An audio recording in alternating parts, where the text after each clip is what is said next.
I used to chew those too when I was a kid, Rose. It's good, huh? Javier. Go eat that plastic broccoli. Go ahead.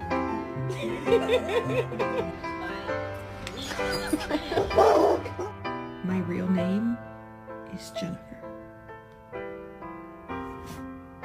I know.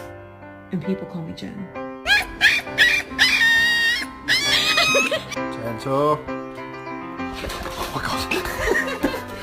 And then I'll probably bring their food over, that way they can eat dinner and then breakfast over the weekend while they stay at Grandma and Grandpa's house in Westlake.